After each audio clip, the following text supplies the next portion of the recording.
ವೀಕ್ಷಕರೆಲ್ಲರಿಗೂ ಸಾಪ್ತಾಹಿಕ ಭವಿಷ್ಯವಾಣಿ ವಿಶೇಷ ಕಾರ್ಯಕ್ರಮಕ್ಕೆ ಸ್ವಾಗತ. ಸ್ನೇಹಿತರೆ, ಜನವರಿ 4ನೇ ವಾರದಲ್ಲಿ ಹಲವಾರು ಯೋಗಗಳು ರೂಪುಗೊಳ್ಳುವುದರಿಂದ ಈ ಸಮಯ ತುಂಬಾ ವಿಶೇಷವಾಗಿದೆ. ಈ ಸಮಯದಲ್ಲಿ ಶಶ ರಾಜಯೋಗ, ಗಜಕೇಸರಿ ಯೋಗ, ಲಕ್ಷ್ಮೀನಾರಾಯಣ ಯೋಗ ರೂಪುಗೊಳ್ಳುತ್ತವೆ. ಹಾಗಾಗಿ ಜನವರಿ ತಿಂಗಳ 4ನೇ ವಾರ ದ್ವಾದಶಿ ರಾಶಿಯವರು ವಿಶೇಷ ಲಾಭವನ್ನು ಪಡೆಯಲಿದ್ದಾರೆ. ಜೀವನದಲ್ಲಿ ಗೌರವ, ಖ್ಯಾತಿ, ಪ್ರಗತಿ, ಸಂಪತ್ತು ವೃದ್ಧಿಯಾಗಲಿದೆ. ಅಪೂರ್ಣವಾದ ಆಸೆಗಳು ಈ ಅವಧಿಯಲ್ಲಿ ಪೂರ್ಣಗೊಳ್ಳಲಿವೆ. ಜನವರಿ 20ರಿಂದ ಜನವರಿ 26ರವರೆಗಿನ ಸಿಂಹ ರಾಶಿಯವರ ಭವಿಷ್ಯವನ್ನು ತಿಳಿದುಕೊಳ್ಳೋಣ. ಈ ವಾರ ಸಿಂಹ ರಾಶಿಯವರ ಫಲಾಫಲಗಳೇನು, ಗ್ರಹಗತಿಗಳು ಹೇಗಿರಲಿವೆ, ಕೌಟುಂಬಿಕ, ಸಾಮಾಜಿಕ ಜೀವನ ಹಾಗೂ ವ್ಯಾಪಾರ ವಹಿವಾಟು ಹೇಗೆ ನಡೆಯಲಿದೆ, ಅಲ್ಲದೆ ಯಾವೆಲ್ಲ ಸಮಸ್ಯೆಗಳು ನಿಮ್ಮನ್ನು ಈ ಸಾಪ್ತಾಹಿಕದಲ್ಲಿ ಕಾಡಲಿವೆ, ಅವುಗಳಿಗೆ ಪರಿಹಾರಗಳೇನು ಎಂಬುದನ್ನು ತಿಳಿಯಲು ಈ ವಿಡಿಯೋವನ್ನು ಸಂಪೂರ್ಣವಾಗಿ ವೀಕ್ಷಿಸಿ. ವಿಡಿಯೋ ಪ್ರಾರಂಭಿಸೋದಕ್ಕೂ ಮುನ್ನ ನೀವಿನ್ನೂ ನಮ್ಮ ಚಾನೆಲ್ ಸಬ್ಸ್ಕ್ರೈಬ್ ಮಾಡದೇ ಇದ್ದರೆ ಕೂಡಲೇ ನಮ್ಮ ಚಾನೆಲ್ ಸಬ್ಸ್ಕ್ರೈಬ್ ಮಾಡಿ. ಹೆಚ್ಚಿನ ವಿಡಿಯೋ ಅಪ್ಡೇಟ್ಗಾಗಿ ಪಕ್ಕದ ಬೆಲ್ ಐಕಾನ್ ಬಟನ್ ಕ್ಲಿಕ್ ಮಾಡಿ. ವಂಶ ಪಾರಂಪರ್ಯ ಜ್ಯೋತಿಷ್ಯರು ನಂಬರ್ 1 ವಶೀಕರಣ ಸ್ಪೆಷಲಿಸ್ಟ್. ವಿದ್ಯೆ, ಉದ್ಯೋಗ, ಮದುವೆ, ಹಣಕಾಸಿನ ಸಮಸ್ಯೆ, ವ್ಯಾಪಾರ, ಆರೋಗ್ಯ ಸಮಸ್ಯೆಗಳಿಗೆ ಫೋನಿನ ಮೂಲಕ ಪರಿಹಾರ. ಇಂದೇ ಕರೆ ಮಾಡಿ. ಸ್ನೇಹಿತರೆ, ಅತಿಯಾಗಿ ತಿನ್ನುವ ನಿಮ್ಮ ಹವ್ಯಾಸವನ್ನು ನೀವು ಬದಲಾಯಿಸಬೇಕಾಗುತ್ತದೆ. ಚಂದ್ರನ ಚಿಹ್ನೆಗೆ ಸಂಬಂಧಿಸಿದಂತೆ ಗುರು 10ನೇ ಮನೆಯಲ್ಲಿರುವುದರಿಂದ ಉದ್ಯೋಗಪರರಿಗೆ ಈ ವಾರ ಹೆಚ್ಚಿನ ಹಣ ಬೇಕಾಗುತ್ತದೆ. ಆದರೆ ಹಿಂದಿನ ದಿನಗಳಲ್ಲಿ ನಿಮ್ಮ ಮೂಲಕ ಮಾಡಲಾದ ಅನವಶ್ಯಕ ವೆಚ್ಚಗಳ ಕಾರಣದಿಂದಾಗಿ ನಿಮ್ಮ ಬಳಿ ಸಾಕಷ್ಟು ಹಣ ಇರುವುದಿಲ್ಲ. ಇದರಿಂದಾಗಿ ನೀವು ಪ್ರತಿಕೂಲ ಪರಿಸ್ಥಿತಿಗಳನ್ನು ಎದುರಿಸಬೇಕಾಗಬಹುದು. ಈ ವಾರ ನಿಮ್ಮ ಜೀವನದ ವಿವಿಧ ಕ್ಷೇತ್ರಗಳಲ್ಲಿ ನಡೆಯುತ್ತಿರುವ ಏರಿಳಿತಗಳು ನಿಮ್ಮ ಸ್ವಭಾವದಲ್ಲಿ ಸ್ವಲ್ಪ ಕಿರಿಕಿರಿಯನ್ನು ತರುತ್ತವೆ ಮತ್ತು ನಿಮ್ಮ ಹಠಮಾರಿ ವರ್ತನೆಯು ಮನೆಯಲ್ಲಿರುವ ಜನರೊಂದಿಗೆ ವಿವಾದಕ್ಕೆ ಕಾರಣವಾಗಬಹುದು. ಇದರಿಂದಾಗಿ ಬಯಸದಿದ್ದರೂ ಸಹ ನೀವು ಅವರ ಹೃದಯವನ್ನು ನೋಯಿಸಬಹುದು. ನಿಮ್ಮ ವಿವಾದವು ನಿಮ್ಮ ಕೆಲವು ಆಪ್ತರೊಂದಿಗೆ ಇರಬಹುದು ಎಂಬ ಆತಂಕಗಳಿವೆ. ಅದು ಅವರಿಗೆ ನೋವುಂಟು ಮಾಡುತ್ತದೆ. ಸಣ್ಣ ವ್ಯಾಪಾರದಲ್ಲಿ ತೊಡಗಿರುವ ಜನರು ಈ ವಾರ ಅವರು ಬಯಸಿದಂತೆ ಸರ್ಕಾರಿ ವಲಯದಿಂದ ಅಥವಾ ಯಾವುದೇ ಸರ್ಕಾರಿ ಅಧಿಕಾರಿಯಿಂದ ಸರಿಯಾದ ಬೆಂಬಲವನ್ನು ಪಡೆಯಲಾಗುವುದಿಲ್ಲ. ಇದರಿಂದಾಗಿ ಅವರಿಗೆ ನಷ್ಟವಾಗಬಹುದು. ಆದಾಗ್ಯೂ ಇದರ ಹೊರತಾಗಿಯೂ ನೀವು ಸರಿಯಾದ ದಿಕ್ಕಿನಲ್ಲಿ ಶ್ರಮಿಸುತ್ತಾ ಪ್ರಯತ್ನಿಸುತ್ತಲೇ ಇರಬೇಕು. ಇಲ್ಲಿಯವರೆಗೆ ತಮ್ಮ ಪರೀಕ್ಷೆಯ ಬಗ್ಗೆ ತುಂಬಾ ಅಸಡ್ಡೆ ತೋರಿದ ವಿದ್ಯಾರ್ಥಿಗಳಿಗೆ ಈ ವಾರ ಯಾವುದೇ ಪರೀಕ್ಷೆಗಿಂತ ಕಡಿಮೆಯಾಗುವುದಿಲ್ಲ. ಏಕೆಂದರೆ ಈ ಸಮಯದಲ್ಲಿ ಪರೀಕ್ಷೆಯ ಒತ್ತಡದ ಜೊತೆಗೆ ಭವಿಷ್ಯಕ್ಕಾಗಿ ನೀವು ಇಲ್ಲಿಯವರೆಗೆ ತಪ್ಪಿಸುತ್ತಿದ್ದ ನಿಮ್ಮ ಎಲ್ಲಾ ಪಾಠಗಳನ್ನು ಓದುವ ಒತ್ತಡವೂ ನಿಮಗೆ ಇರುತ್ತದೆ.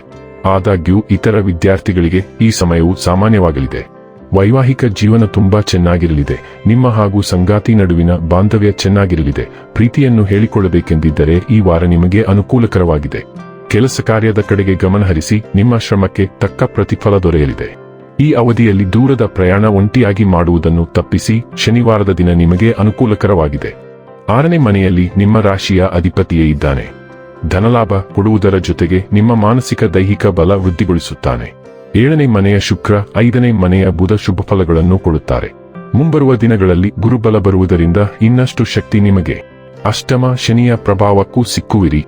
ಜಾಗ್ರತೆ ಇರಲಿ. ರಾಶಿಚಕ್ರದ ಸೈನಿಕ ಮಂಗಳನು ನಿಮ್ಮ 12ನೇ ಮನೆಯಲ್ಲಿ ಹಿಮ್ಮೆಟ್ಟುವಿಕೆ ಮತ್ತು ದುರ್ಬಲತೆಯಲ್ಲಿದ್ದು ಈ ವಾರದ ಪ್ರಮುಖ ಸಂಚಾರವಾಗಿದೆ. 12ನೇ ಮನೆಯು ಪ್ರತ್ಯೇಕತೆ ಮತ್ತು ಗುಪ್ತ ವಿಷಯಗಳನ್ನು ಪ್ರತಿನಿಧಿಸುವುದರಿಂದ ನಿಮ್ಮ ಮಾನಸಿಕ ಮತ್ತು ಭಾವನಾತ್ಮಕ ಆರೋಗ್ಯವನ್ನು ನಿರ್ವಹಿಸುವಲ್ಲಿ ನೀವು ಸವಾಲುಗಳನ್ನು ಎದುರಿಸಬೇಕಾಗುತ್ತದೆ. ಮಂಗಳ ಇಲ್ಲಿರಲು ಸರಿಯಾದ ಗ್ರಹವಲ್ಲ. ಆದ್ದರಿಂದ ನೀವು ನಿಮ್ಮ ಭಾವನೆಗಳನ್ನು ಕಾಪಾಡಿಕೊಳ್ಳಬೇಕು. ನೀವು ಸಕ್ರಿಯ ಜೀವನದಿಂದ ಹಿಂದೆ ಸರಿಯುವ ಬಲವಾದ ಬಯಕೆಯನ್ನು ಅನುಭವಿಸುವಿರಿ ಮತ್ತು ನೀವು ಗುಣಪಡಿಸುವಿಕೆಯತ್ತ ಗಮನಹರಿಸುತ್ತೀರಿ. ಈ ಸಮಯದಲ್ಲಿ ನೀವು ಹಿಂದಿನ ಕಾಲದ ಜನರನ್ನು ಭೇಟಿಯಾಗುತ್ತೀರಿ, ಆದರೆ ಅವರು ನಿಮ್ಮ ಕೋಪವನ್ನು ಪ್ರಚೋದಿಸಲು ಇಲ್ಲಿಲ್ಲ ಎಂದು ಖಚಿತಪಡಿಸಿಕೊಳ್ಳಿ. ಮಂಗಳವು ಶೀಘ್ರದಲ್ಲೇ ಈ ರಾಶಿಯನ್ನು ಬಿಡುವುದಿಲ್ಲ. ಆದ್ದರಿಂದ ನೀವು ನಿಮ್ಮ ದೈಹಿಕ ಮತ್ತು ಭಾವನಾತ್ಮಕ ಆರೋಗ್ಯದ ಬಗ್ಗೆ ಬಹಳ ಜಾಗರೂಕರಾಗಿರಬೇಕು. ಬುಧವು ಸಾಲ, ರೋಗಗಳು ಮತ್ತು ಶತ್ರುಗಳ 6ನೇ ಮನೆಯ ಮೂಲಕ ಚಲಿಸುತ್ತಿರುವುದರಿಂದ ಬುಧ ಮತ್ತು ಮಂಗಳ ಪರಸ್ಪರ ಅಂಶವನ್ನು ಹೊಂದಿವೆ. ನಿರುದ್ಯೋಗಿ ಸಿಂಹ ರಾಶಿಯವರು ಹೊಸ ಕೆಲಸವನ್ನು ಪಡೆಯಬಹುದು ಅಥವಾ ಅವರು ಕೆಲವು ಸ್ಪರ್ಧಾತ್ಮಕ ಕಾರ್ಯಕ್ರಮಗಳಿಗೆ ಹಾಜರಾಗಬಹುದು.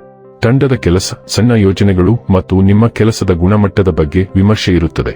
ತಂಡದ ಚರ್ಚೆಗಳು ಸಹ ಈ ವಾರ ನಿಮ್ಮ ಭಾಗವಾಗಿರುತ್ತವೆ ಮತ್ತು ನೀವು ಆ ಚರ್ಚೆಗಳನ್ನು ತುಂಬಾ ಆರೋಗ್ಯಕರ ರೀತಿಯಲ್ಲಿ ಇಟ್ಟುಕೊಳ್ಳುವುದನ್ನು ಖಚಿತಪಡಿಸಿಕೊಳ್ಳಿ. ಇಲ್ಲದಿದ್ದರೆ ವಾದಗಳು ಇರುತ್ತವೆ. ನಿಮ್ಮ ಆಹಾರ ಮತ್ತು ಆರೋಗ್ಯಕ್ಕೆ ಸಂಬಂಧಿಸಿದ ದಿನಚರಿ ಬಹಳ ಮುಖ್ಯವಾಗಿರುತ್ತದೆ. ಆದ್ದರಿಂದ ನೀವು ಎಲ್ಲಾ ರೀತಿಯ ಅನಗತ್ಯ ವಸ್ತುಗಳನ್ನು ತಪ್ಪಿಸಿ. ಸೌರ ಸಂಚಾರವು 18ನೇ ತಾರೀಕಿನಂದು ಕುಂಭ ರಾಶಿಗೆ ಪ್ರವೇಶಿಸುತ್ತದೆ ಮತ್ತು ಶುಕ್ರನು ಮೀನ ರಾಶಿಯಲ್ಲಿದ್ದಾನೆ. 2 ಗ್ರಹಗಳು ಸಂಬಂಧಗಳ ಮೇಲೆ ಪರಿಣಾಮ ಬೀರುತ್ತವೆ ಮತ್ತು ಶುಕ್ರನು ಹಣದ ವಿಷಯಗಳ ಮೇಲೂ ಪರಿಣಾಮ ಬೀರುತ್ತಾನೆ.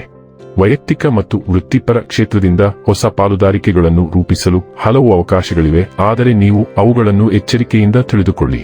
ಸಾರ್ವಜನಿಕ ಸಭೆಗಳಲ್ಲಿಯೂ ನೀವು ಗಮನ ಸೆಳೆಯಲ್ಪಡುತ್ತೀರಿ, ಆದ್ದರಿಂದ ಸಾಮಾಜಿಕ ಕೂಟಗಳಿಗೆ ಹಾಜರಾಗಲು ಅವಕಾಶಗಳಿವೆ. ಸಾಲಗಳು, ತೆರಿಗೆ, ಪಿಎಫ್ ಮತ್ತು ವಿಮೆಯ ಬಗ್ಗೆಯೂ ಚರ್ಚೆಗಳು ನಡೆಯುತ್ತವೆ. ಶುಕ್ರನು ಸ್ವಲ್ಪ ಹಣವನ್ನು ತರುತ್ತಾನೆ, ಆದರೆ ನಿಮಗೆ ಕೆಲವು ಖರ್ಚುಗಳು ಸಹ ಇರುತ್ತವೆ. ಇನ್ನು ಕೊನೆಯದಾಗಿ ಮಾಡಿಕೊಳ್ಳಬೇಕಾದ ಉಪಾಯಗಳ ಕುರಿತು ನೋಡುವುದಾದರೆ, ಪ್ರತಿದಿನ 11 ಬಾರಿ ಓಂ ಭಾಸ್ಕರಾಯ ನಮಃ ಎಂದು ಜಪಿಸಿ. ವೀಕ್ಷಕರೇ, ಇದಾಗಿತ್ತು ಸಿಂಹ ರಾಶಿಯ ಜಾತಕದವರ ಜನವರಿ 20 ರಿಂದ ಜನವರಿ 26 ರವರೆಗಿನ ಫಲದ ಮಾಹಿತಿ ಇಷ್ಟವಾದರೆ ವಿಡಿಯೋವನ್ನು ಲೈಕ್ ಮತ್ತು ಶೇರ್ ಮಾಡಿ.